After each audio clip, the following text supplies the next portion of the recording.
Hello everyone, and welcome to episode 279 of the MTGGoldfish podcast. I'm Seth, probably better known as Saffron Olive, and we have the full crew here this week, starting with the owner of MTGGoldfish, Richard.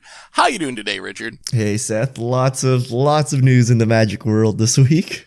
Big news. It is going to be a fun cast, some really interesting and big topics, but before we get to that, we have another co-host in Krim. What's up this week, Grim? Morning, everybody. And yeah, lots of big news, like everyone has said so far. So our topics for today, we had the BNR announcement come out this morning, along with companion changes. So that's going to be our first topic. We also have some double masters, not an announcement as much as how people have been reacting to it. There's a big conversation about double masters right now that we wanted to get into a little bit. And then, of course, there was the Arena Open this weekend, and then your fish mail questions. So that's the overview. Before we get into it, a reminder that our show today is once again brought to you by Spikes Academy, and Spikes Academy recently launched a new control course with Corey Burkhart. So if you like making your opponent's lives miserable with counter spells and card advantage, this is a perfect course for you, and you can check it out now over at spikesacademy.com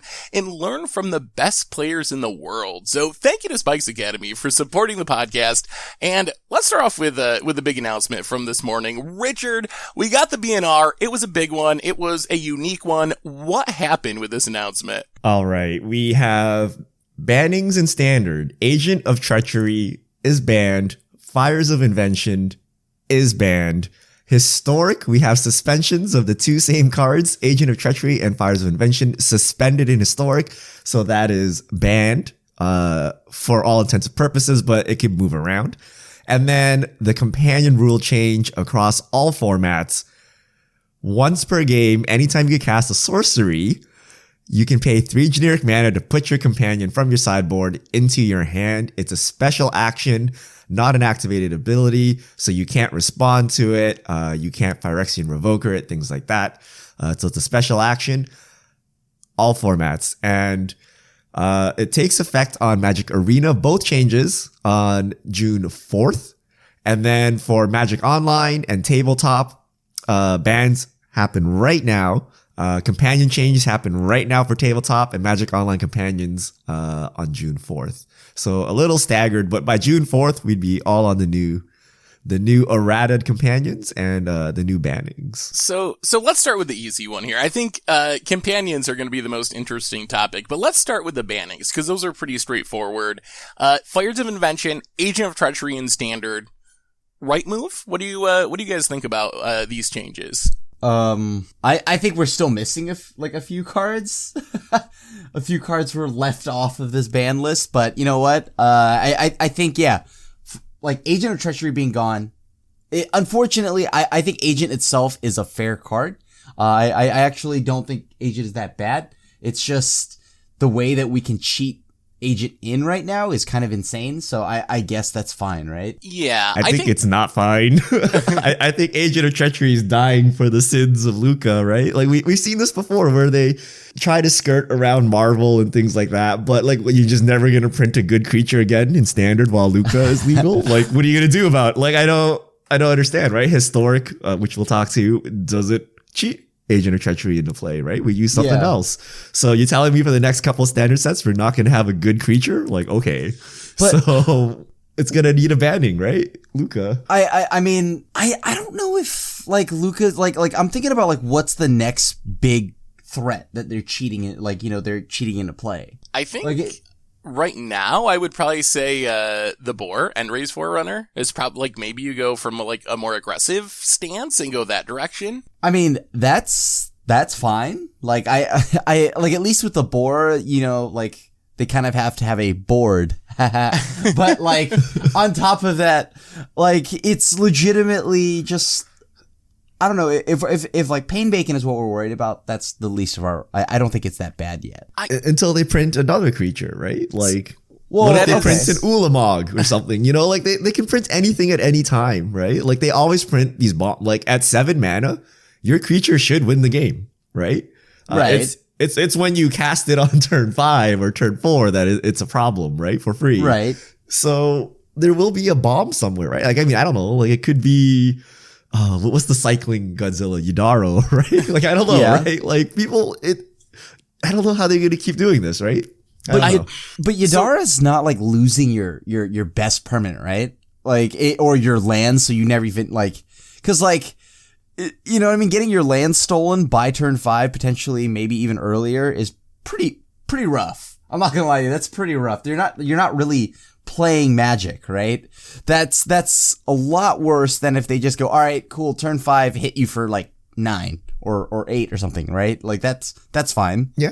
As weird as it sounds, I'm okay with getting hit in the face for 8, or maybe that's just where things have gone. I mean, I agree for current standard, it's probably effectively the same because, you know, getting the Pain Bacon in is not as threatening.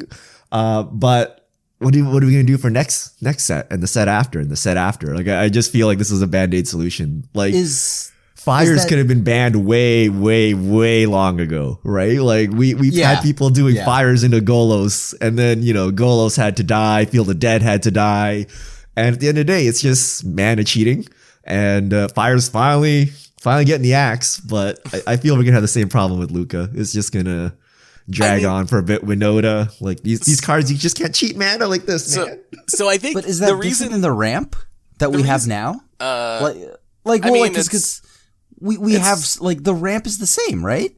Like, with how good the ramp is, like, it's almost like, it's not. I think the reason I'm okay with Agent of Treachery ban, and I love the Fires ban, that was the one card that I have been telling everyone, if I could choose a single card, it would be Fires to be banned. So I'm really happy about that one. As far as Agent, it's a little weird. It was going to rotate in 3 months.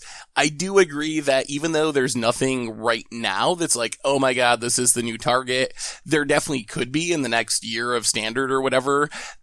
And the real problem is all the ways to cheat it into play. The reason I'm okay with it, though, is there are so many ways to cheat it into play. You have Luca. You have insane ramp spells. You have Winota. There's just such a big list of decks that are built around cheating Agent into play that I feel like if you ban Luca, then people just like Winota Agent into play. And if you ban Luca and Winota, then people are just going to ramp Agent into play. So with the insane amount of ramp and mana cheats we have in our current standard, I actually think that getting rid of Agent is fine. Even though I do also agree in some sense that it's a Band-Aid. But sometimes a Band-Aid is your only option, like, because there's so many. We don't need to go to the hospital. We don't need to get a cast or anything. Just slap like 8 Band-Aids on it. It'll be fine. It'll be fine. There's so many tape holds everything up. There's so many broken ways to cheat it into play, though. Like, what else do you do? Hit 'em all. You'd have to ban like 5 cards or 6 cards to make Agent of Treachery like fair right now. Make mana a resource. All right. Here we go. Krim, you mentioned some cards were not on this list. What cards did you feel needed to go? And don't you dare say Carnage Tyrant. Carnage Tyrant. What year is it? Yeah, it's Carnage not here, Tyrant. okay? Shifting Sarah. No, I'm just kidding. I think there are still some things, right? Like, I mean, what about cards like to help, like, kind of like slow down the ramp package? Like, we're talking like either Growth Spiral, Uro, or Nissa. Yeah, I mean, yeah, like I get it. If that's going, then, you know, throw away like throw Teferi into the ban list too, right? Like, and it's hard for me to say because I love the card, but I understand, right? Like, I mean, it's like by banning that you are now unbanning like interaction. So, I was curious if you would throw your boy under the bus, and you did. I'm proud of you, Krim. I'm proud of you, Krim. It's like pulling teeth saying it, right? Like, and it's like I feel like I'm gonna need a shower after after this cast, because like I feel kind of gross saying that, dude. It's like, oh, I love Teferi, but yeah, like, I mean, I understand the cry for Teferi. And I understand, like, but I think there's a few things too. Like, I think Teferi, I even think like legitimately, like that ramp package we were talking about, somewhere between like Growth Spiral, Uro, and like Nissa and all of that nonsense, right?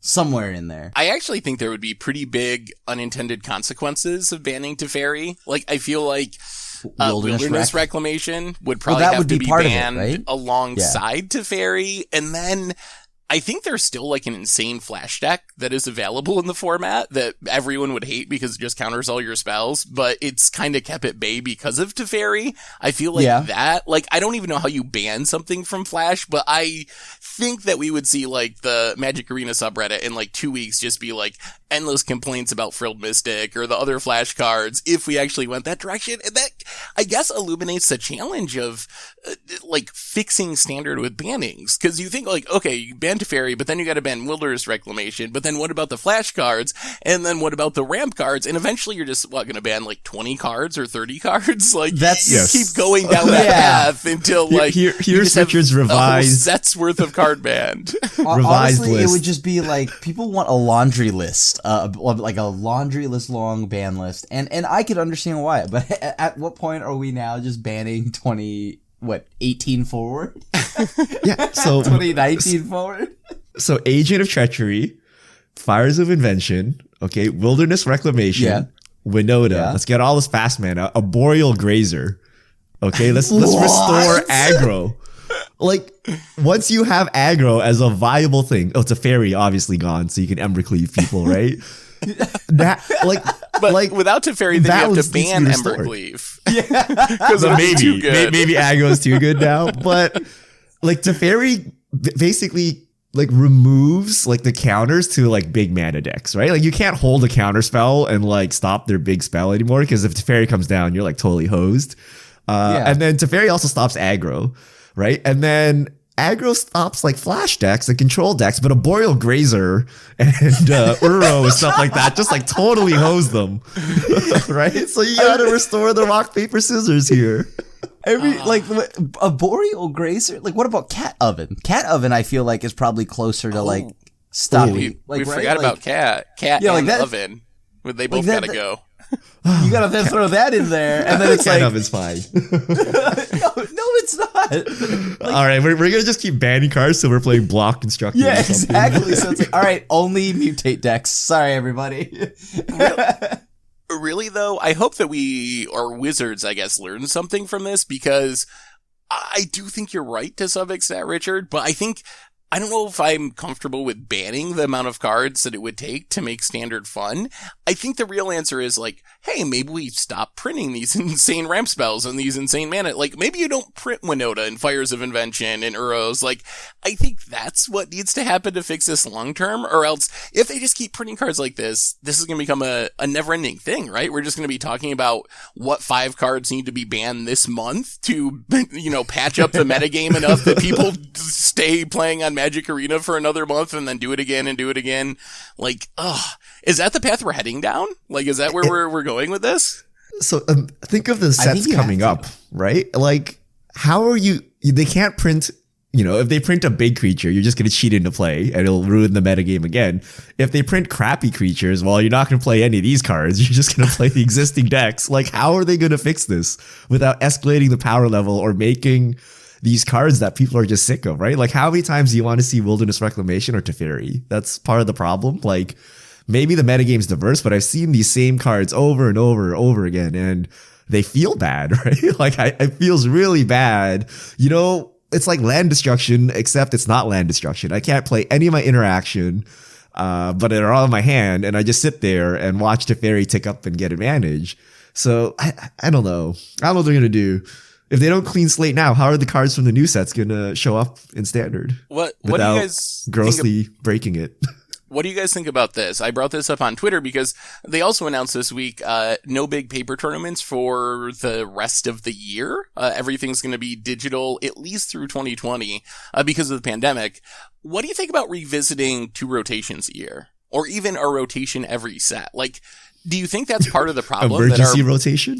Well, not even emergency, but have them be scheduled. Like, do you think that a whole year of cards being in the format before anything rotates, like, is that part of the problem? Is we just get tired of these cards because they're legal for too long? I don't think they need to rotate any faster. I'm okay with the rotation we're on now. Plus, like, you probably don't, like, Standard gets pricier, right? With more rotations. It would, And- but Yeah. if everyone's playing Arena, like, maybe it doesn't matter as much. It would definitely be more harmful to paper, where the expense is definitely a real concern. It's paper versus digital again, right? Like, Yeah. we had this before where in paper, the decks are so expensive that you don't want to keep buying new cards because of rotation. But with digital, like literally 48 hours after set release, I've played like hundreds or thousands of games and I'm done, right? Like I don't need another like year and a half of this, right? Like I've seen all I want to see. So how do you balance this? Like imagine a video game where it gets patched like every like 4 months, 6 months, right? Like that's like ridiculously slow and everyone would get bored and move on. But that's where we are with Magic because we have this duality of paper and digital. So, I mean, yeah. Oh, go ahead, Grim. Well, yeah, the duality of the paper and digital is, yeah, like I definitely see that. And that's kind of the line that WotC's going to have to figure out how to walk, right? Like that's like, you can't just up and errata something, right? Like this is like, oh, next week we're going to patch this up. So like they have to follow paper too. So even though there's no paper events for a year, I don't think that, like, cause then that'd be weird, right? Just do it for a limited amount of time. Like only for 2020, we have like 3 rotations. Yeah, I It'd be think a we'd have little too to stick confusing. with it, but I've solved it. I'm going to bleed into our next topic. What if they half the price of standard packs and increase the rotations? Does that change the singles? the Cheaper, community would of like course, that. right? Like let's say like standard deck prices are effectively halved, but then we have like double the rotations. I'd be fine with that. I mean, yeah, you could. I still don't like the idea of a ton of rotations, but You just want Teferi to stick around as long as possible, I mean, Grim. yes, I know yeah. you. no. There's one Don't worry, card. we're getting 2 fairies soon. No, yeah, I hope so. But like, I think like, I don't know. I don't like the idea of more rotations just because I feel like it's, I know maybe it's just right now because of where the cards are, but like, it is pretty cool to see like how all the sets play together, like seeing like the full super standard, right? The eight sets all together. But maybe right now it's because it's felt like super standard for like, I don't know, 2 years, right? Like it's a bit much, but I think that what we're going to have to do is just either aggressively ban or wait out, like, you know, cause like they said they were going to test out this new power creep, like this new like spike in power, right? So we don't know how many sets that bleeds into, but maybe at some point the power dies back down. I mean, oh man, it's going to be real weird if it goes from this and back down to once again to like Ixalan or something. And I'm just like, oh man. All right. We should probably move on. Any other thoughts on standard bannings before we talk a little bit about companions and historic? All right, let's talk historic really quickly. This one shouldn't be too complicated. I think for me, the same 2 cards are banned as in standard, of course. Agent of Treachery and also Fires. I think Fires being banned is good. I will say that I think that they messed up by banning Agent of Treachery. I think they really need to go after Winota. And I want to get your take on this if you've been playing historic.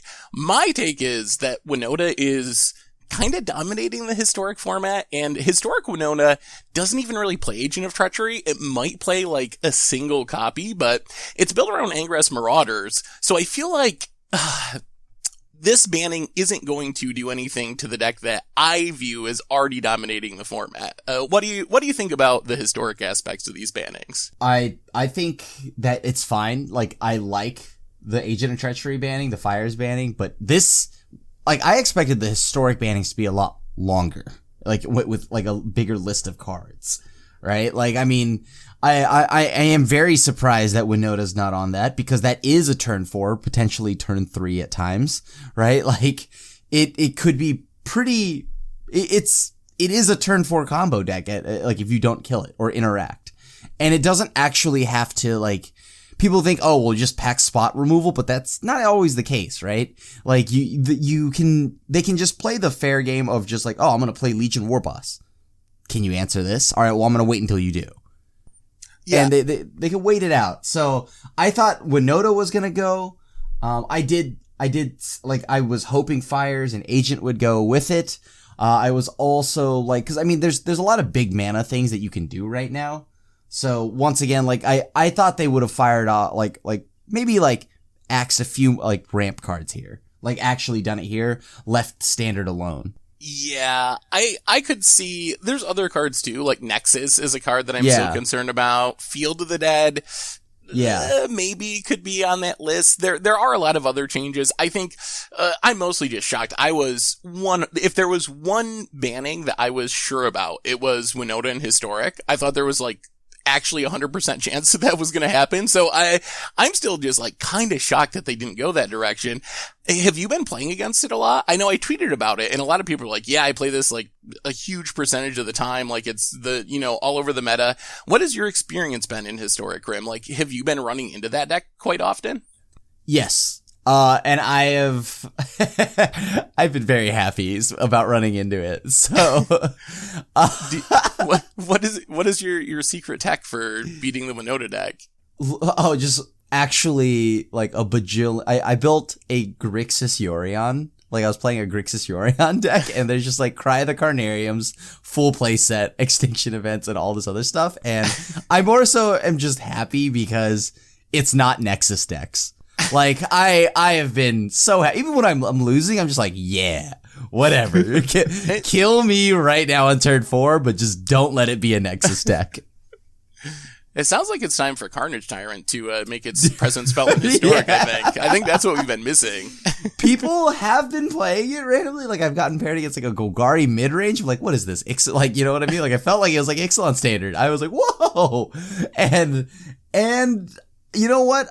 As long as it's not Nexus, I think I hate Nexus, but I think that like Winota's also a problem, so I understand. And if it weren't for the fact that like I just play a deck that's just kind of like heavily tuned to beat down like the Winota decks, you know what I mean? I'd probably be in a lot of trouble. I also think it's a little weird that they even had this announcement. I thought the whole gimmick of Historic was like, hey, we just ban things whenever we want them to. Like that is, I thought the spirit of Historic, like we have this flexibility and we manage it in this unique way where it's just like, hey, card's gone, it's here, it's back, it's suspended, it's unsuspended. So I thought it was a little weird that we actually had the announcement of the announcement. Next week we're doing Historic bannings. I kind of hope they stick to the like quick banning thing. That's one of the aspects of Historic that I thought was actually really cool, that if a card did become problematic, they could just like be like, hey, as of today, like this card is suspended. So maybe they'll go back to that, and Winota, if it does prove to be as problematic as it seems to be, yes, it's like only been a couple of weeks since it's really taken off. But maybe they'll ban it quickly or suspend it quickly here in the future. Yeah. I'm banking on the fact that they can insta change the format because they don't have any tabletop support for it theoretically. And with pro play using Historic soon enough, I assume they're looking at it very closely. But maybe I'm giving Wizards more credit than they deserve. I don't know. We'll see how it goes. But maybe this is just step 1A of their plan, and we'll see part B. Or, maybe everyone plays Crim's deck. I don't know if Crim's deck is just smashing Winota and doesn't have bad matchups otherwise. Oh, like, it that does. Is the answer. It's called Nexus. Like, legitimately, it's embarrassed by Nexus. Like, very cool. You have 4 Cry of the Carnariums? Great. Check this out. I'm going to take all the turns. Yeah. I mean, that's the biggest argument for Winota, right? Like, if you play spot removal, then all your spot removal's dead against all the decks that aren't affected by spot removal, so you kind of do the rock paper scissors thing to an extreme. So well, we've made it through almost half the cast, and we have not had a half-hour conversation about companions yet, so I think it is time for our traditional companion segment. But this week, there's actually a good reason for it. The BNR made a huge change. Companions, now you got to pay 3 mana to put them in your hand, and then you can cast them. Does this fix the problem? Is the companion issue solved now? How much does this power down the mechanic?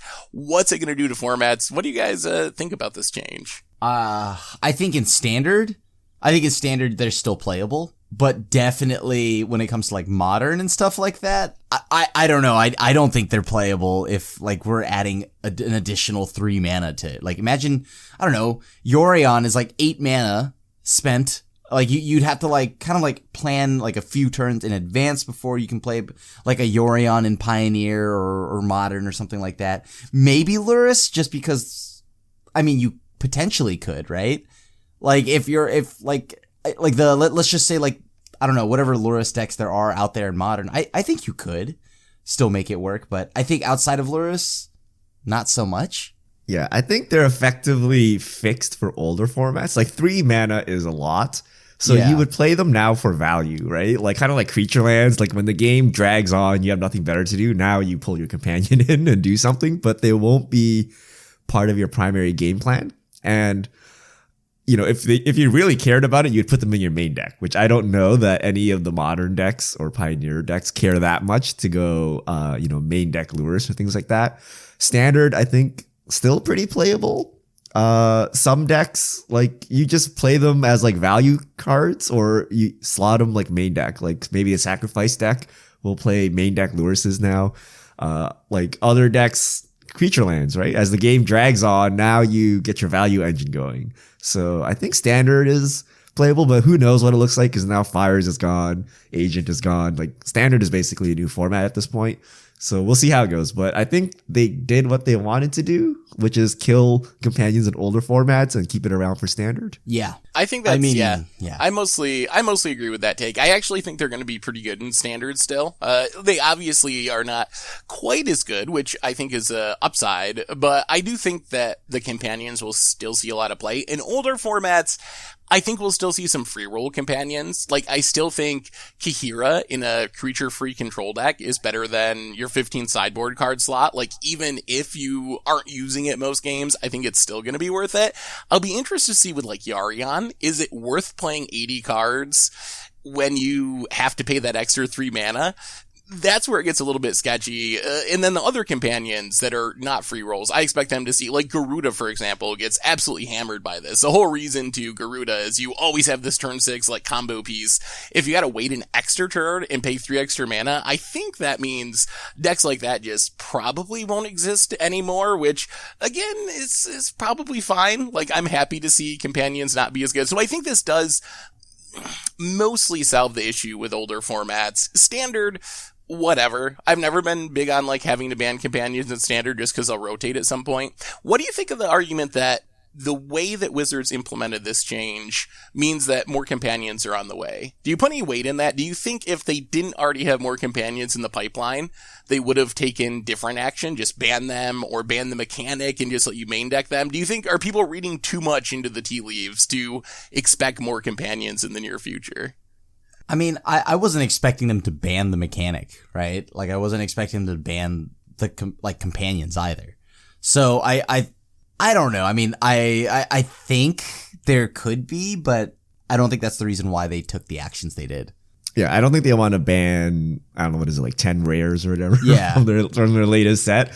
So there might be some, like, I don't know, maybe there's some in the next set because it was far too late. But I feel like they just wanted to make these cards still playable so that effectively, like, imagine you open a pack today and like half the cards are not valid for standard, right? Like, you're like, what is this, right?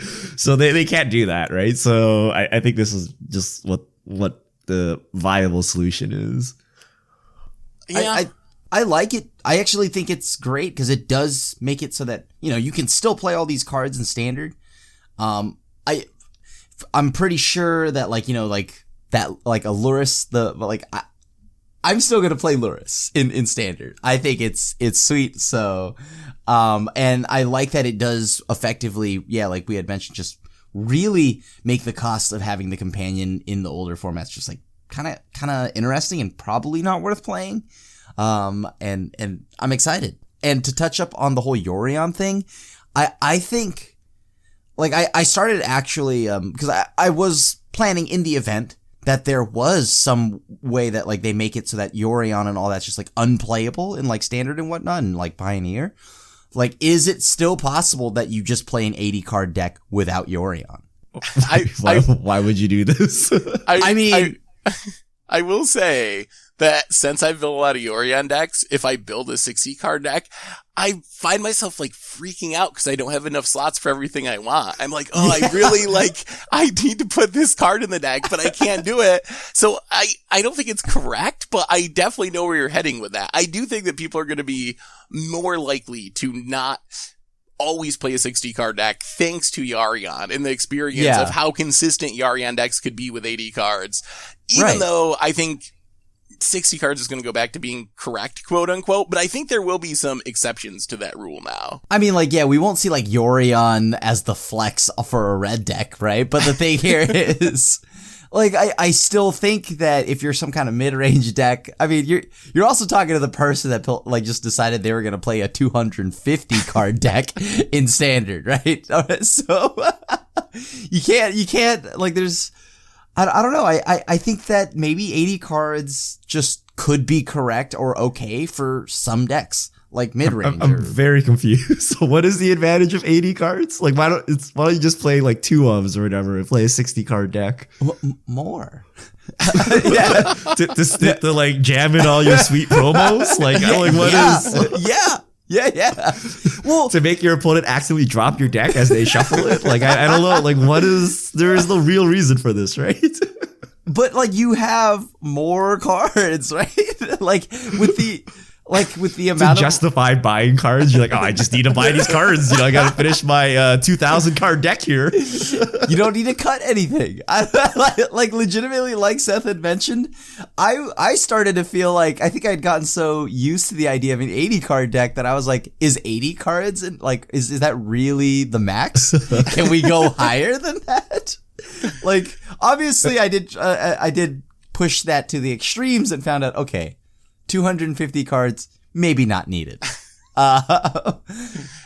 So like, I think like that is something I'm willing to explore, and I'm sure others will too. I think it would be rare situations still. Like, I don't want to encourage people to just like keep building less consistent decks, but I think there could be situations, and we did see some. There were like 90 card Bring to Light decks at one point in Modern that were like actually being competitive. So I think there are like certain decks that will still do that, and I think people will be more accepting of that. Maybe there's some like aggressive self-mill deck where there's actually like a concern in a grindy format like Sandra that you're gonna like mill yourself out or something. So I think there could be exceptions to the 60 card rule. Please, Seth, please. There's never going to be anything mill related. I want it to, but let's be honest. All right, let's move on. We got a couple other topics here. One of the big ones, Double Masters. Have y'all been keeping up on Double Masters? So they announced Double Masters, which my initial reaction was, hey, cool, like Master sets are back. But the community at large had a very different reaction, which I guess you would call outrage. It's just lots of yelling about the cost of the set, questions about whether the set actually is going to like bring down prices of anything. What do you think of the Double Masters outrage and the reaction from the community? People are very upset. Yes, they are. We've had like so many articles, so many YouTube videos. Now, the interesting thing is we don't even know what's in the set, right? It's like literally like it could just be like reserveless dual lands, right? Like we don't know, right? All Wizards has said is like no fetch lands. So you can throw away any argument about expected value, right? Because this cannot apply because we don't know what is in the set, right? So what that tells me is the average player just buys a box, right? They don't care what the worth of the cards inside is. They just want a box of the latest set to play with. And because this box is, 3 times as much as a normal box, they've effectively been priced out. So people are very upset at that. And I think people are just using this opportunity to kind of just express their anger about the price of the game in general. Like it all comes down to like fetch lands should be free. Like people are very upset. Like Secret Lair fetch lands already like got people riled up. And now this is kind of the last straw. So even though I agree with Seth and financially, we don't even know, right? Like if the EV of this set is like 600 or an EV of a booster box is $600 and they're selling for 300, that is great for players. It's going to tank the price of singles, right? If the EV is like 300 or like 200, then this is like terrible for like, this is not really helpful. but we don't know that. But for the average player who just wants to buy a booster box, like buying a booster box is usually a bad proposition anyway. So it's like for fun. And then now because it's super expensive, they're kind of priced out. So they feel jaded. And then now fetch lands cost $1 billion. So I understand where all that is coming from. But I just think the actual issue is not the price of the box. It's just Magic in general is too expensive, which I've always agreed with from day one. I think fetch lands specifically should be $0. Expensive lands like suck, right? Like I don't want to open a pack and like, oh yes, land. So I don't like that, but Magic cards should have some kind of value. That's part of our hobby, but just not in the fetch lands. So I'm sympathetic to people that are like, okay, this looks like a cool draft format and I'm not going to be able to draft it. I think there is a legitimate like psychological feel bad to being like, I love Magic. Here's this really cool, unique product of Magic, but I can't access it because it's too expensive. So I definitely am sympathetic with that perspective on things and definitely agree with that. There is a cause there. On the other hand, some of the things that people have been throwing around, like, this isn't going to do anything for prices. It's a huge price increase. I don't even think is true because Ultimate Masters was like $300 a box and we had the same conversation. I think everyone just forgot that Ultimate Masters was $300 a box and we had the same argument like 2 years ago about the cost going up.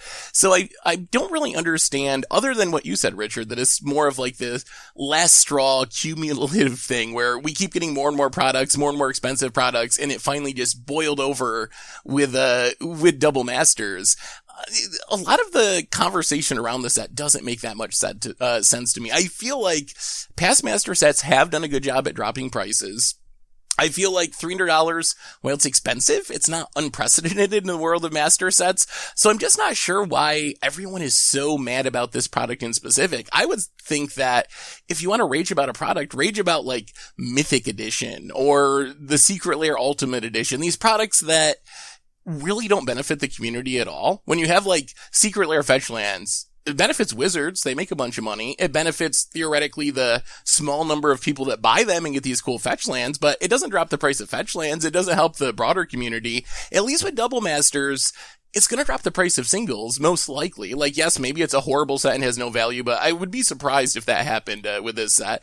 But in theory, even if you never buy a box or a pack of this, which you probably shouldn't anyway, because that's an inefficient way to build a deck and build a collection, you're still going to get a huge discount on cards and things are going to like drop in price. So I don't understand why people are like so mad about this in specific, other than, like you said, just people's frustration about the price of the game boiling over and this being a easy target, more or less. Yeah. They did rage about fetch land Secret Lair. This did happen, remember?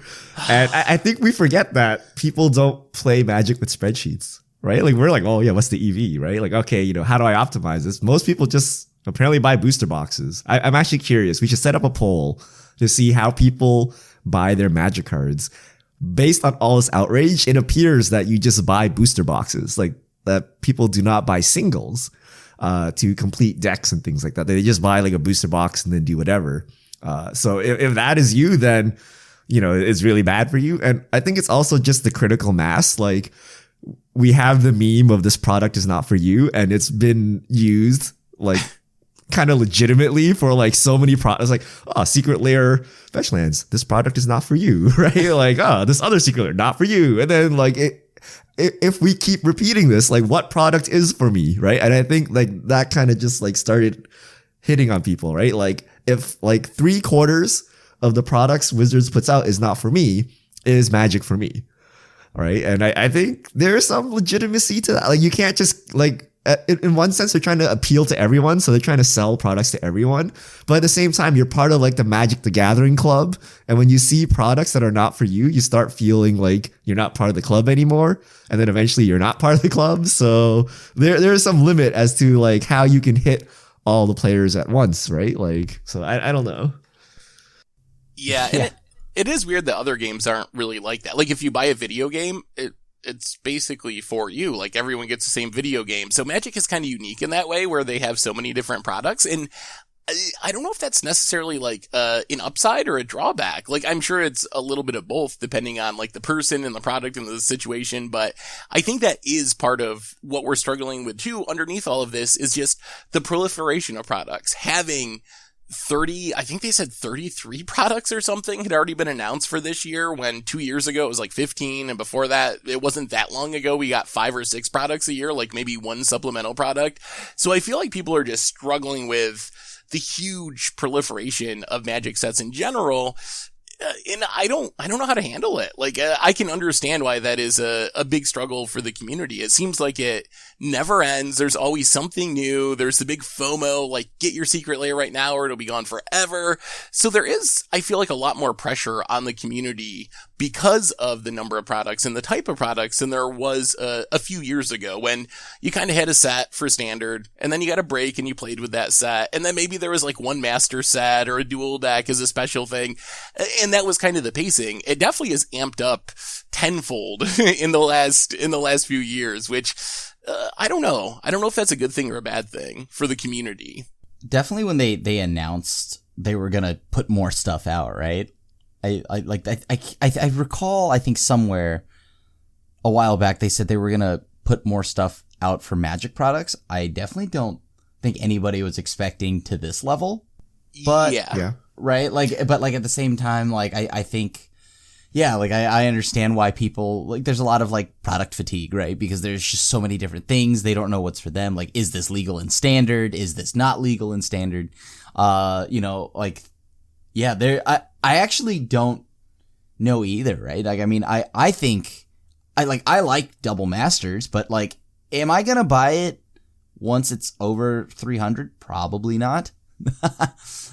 Or if it is already over it, then I'm probably not gonna buy it. But I don't know. It's kind of weird, right? Like, I understand like where people are coming from when it's like, wow, this is kind of crazy pricey sometimes, right? Like, I get it.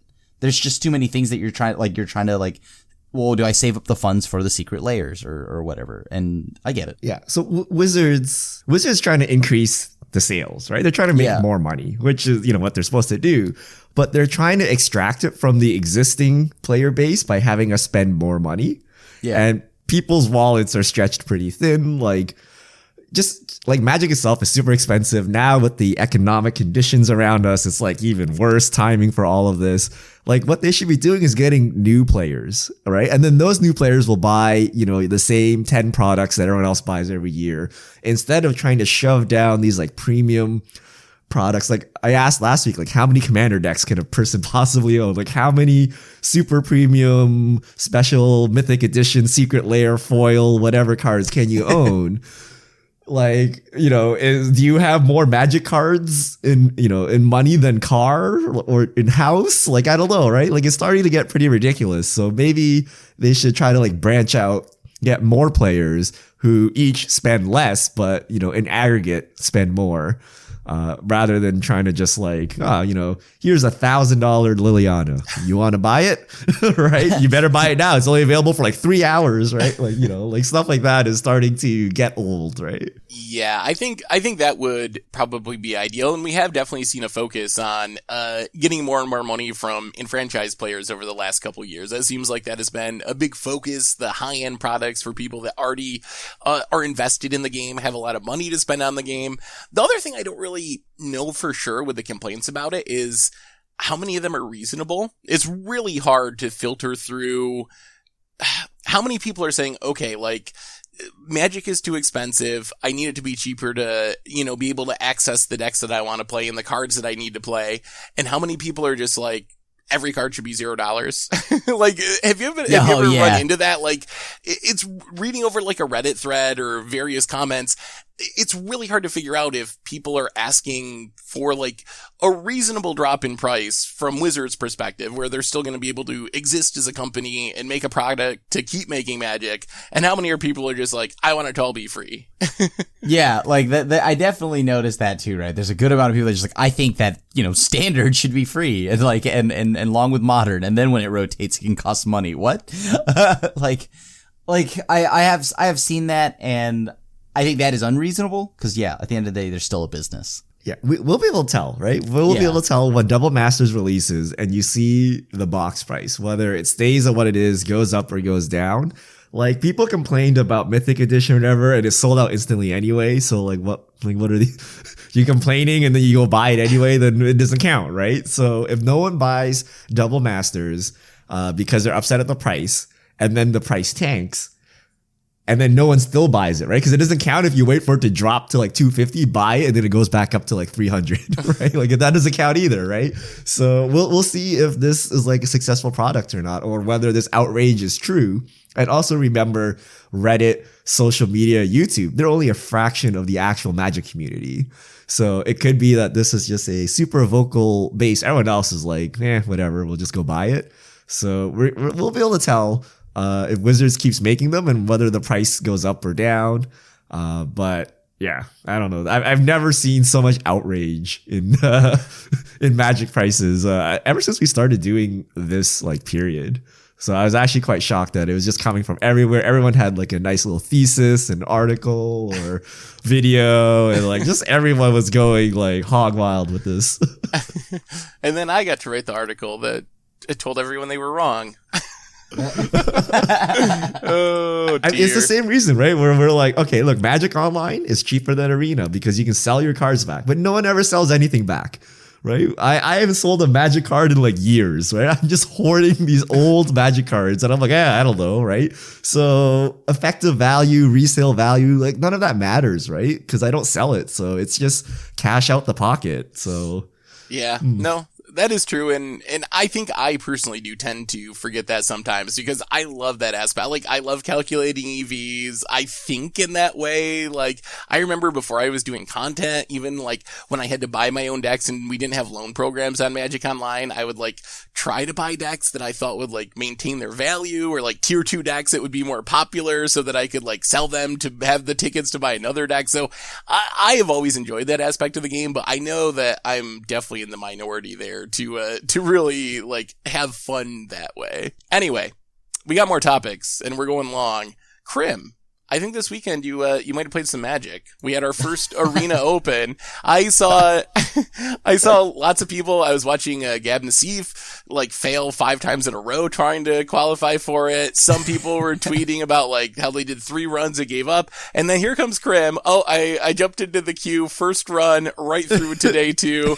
How was your experience, Krim, with the arena open? I feel like because I play so much best of 1 already, you know what I mean? Like, I kind of know what I'm looking for. I was on the draw a good amount of my games, actually, and I was like, man, unlucky. But I somehow, I was able to, like, kind of hedge my bets, right? I went into this thinking that, well, if everyone's playing Winota and Yorion, right, like, I've just got to be ready for those 2 decks. And coincidentally, that helps me with cat decks, too, because I just went up to a silly amount of Cry of the Carnariums. I reduced the amount of Mystical Disputes. I played the Lurrus control deck that I did in best of 3, but then I tuned it to make it better for best of 1, and I added Ether Gust in the main.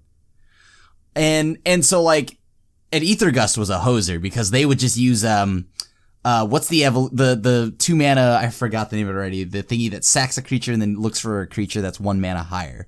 It's almost like Eldritch Evolution. But that card, and then you just Ether Gust it, and it's like, cool, you just paid 2 mana to kill a creature for me. I'm gonna put that on top of your deck. So, I felt like being kind of prepared for this meta. It made it really easy for me. But I know that I guess some people might have, I don't know what they played, right? I don't know if they played with Noda, maybe there were too many, targets on its back. But for me, I was just looking to hunt down Winota decks and Yorion decks, and I did beat those. How did, so you went right through to day 2, right? Right, on your first run. How did day 2 go? Day 2? Well, so I started off 3-0. I dropped the next one. I win the one after that. And then the game after that, it was game 3. And I was kind of like scrolling my feed while waiting, for the opening hand. And I didn't really pay attention, and I just clicked keep.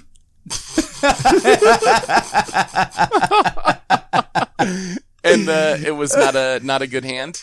No, one would say it was a very, very bad hand.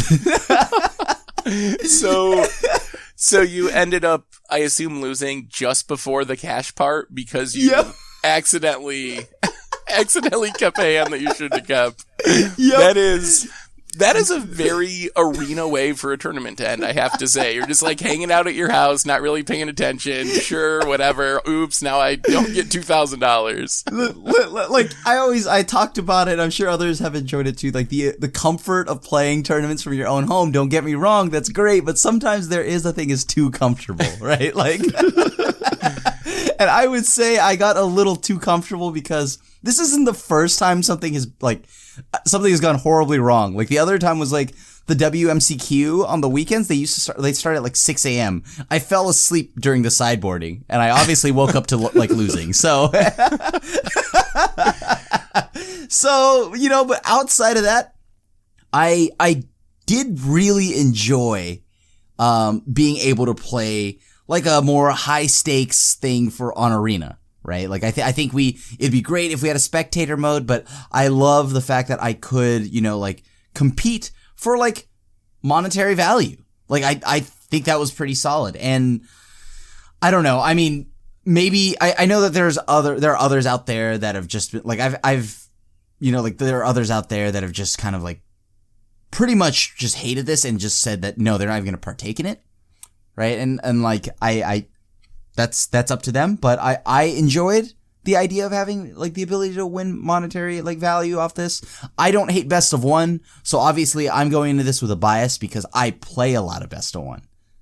And I still think that it is like, I mean, there's the argument whether or not it's Magic. I just think it's a different format. And I liked it. I mean, will all of them be best of one day one and best of three day two? Obviously I'd like that, but I don't know.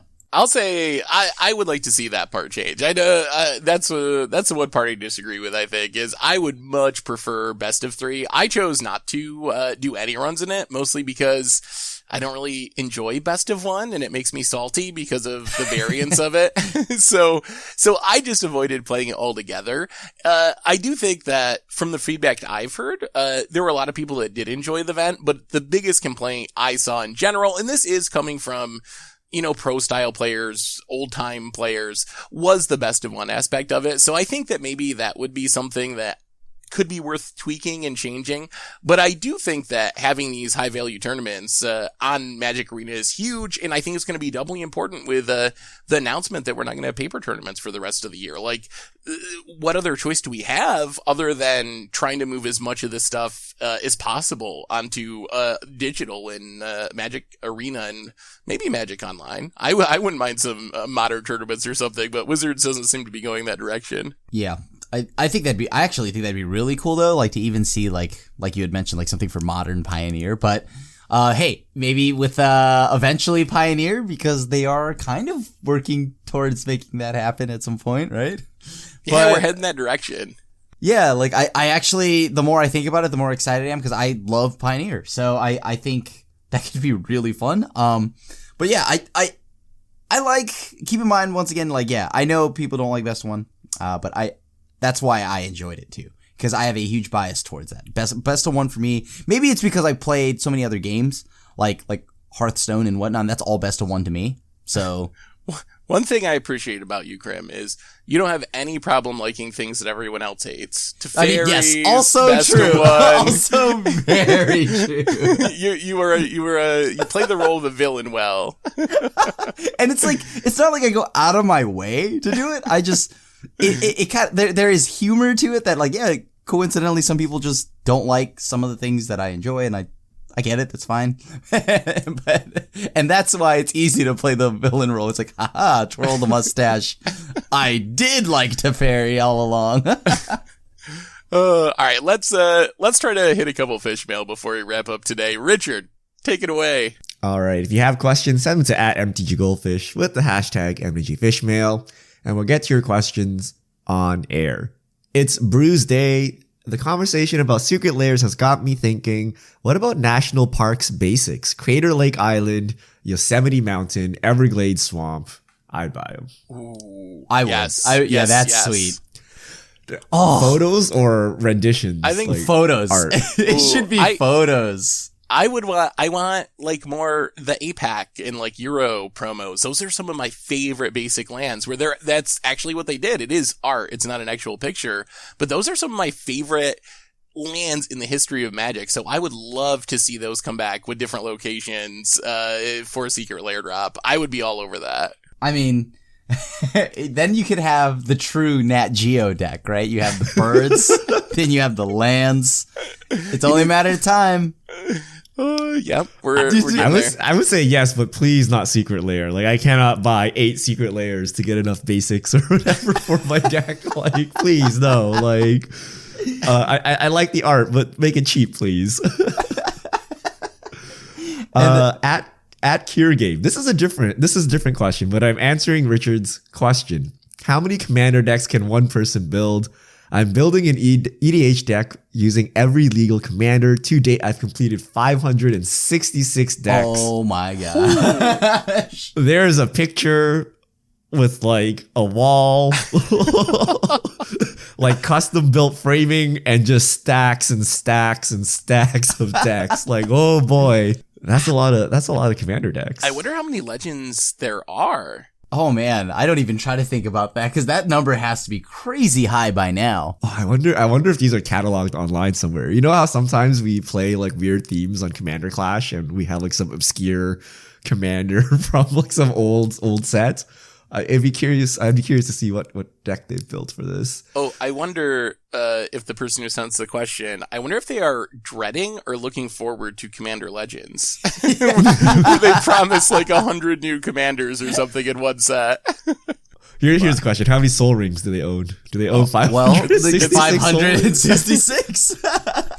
Yeah, I assume that I would imagine if that was my project, I probably just have a stack of like 100 Soul Rings sitting on my desk for when I want a new deck. I just grab one and stick it in. I would definitely like have it. Like if I were doing this, I would have like kind of like an assembly line kind of thing. Like, okay, here's my stack of Soul Rings. Here's my stack of Arcane Signets. Pull from this, pull from this, pull from this, and then pull from my counterbalance. It reminds me of like assembling newspapers or like stuffing envelopes and stamps or stuffing envelopes. And you have stuffing envelopes and stamps. Yeah. All right. Yuri Wolf, what's the coolest / best thing you've ever opened in a booster? Ooh. Oh man. I think it was, for me at least, it's the feeling that I got when I got I got a foil Exalted Angel, I think is unbeatable for me. Because I think that happened for me like when I was in middle school or something like that. And I needed money. I needed the extra cash because I wanted to build my standard deck.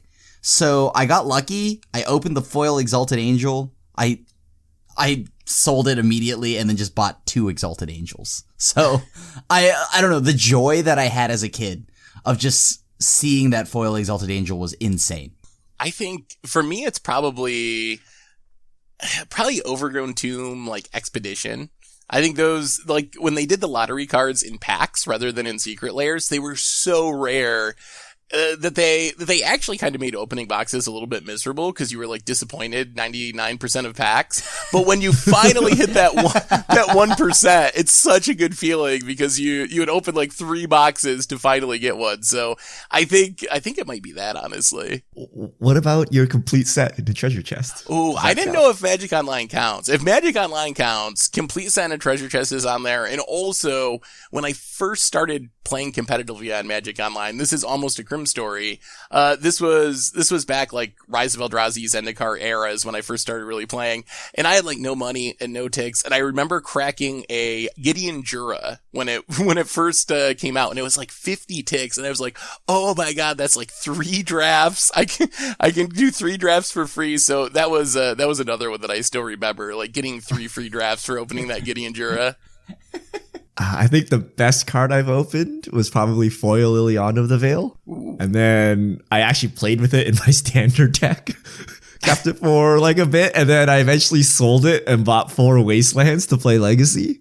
That's probably a bad decision looking back now, but it was great at the time. Was that from Innistrad or from like a master set?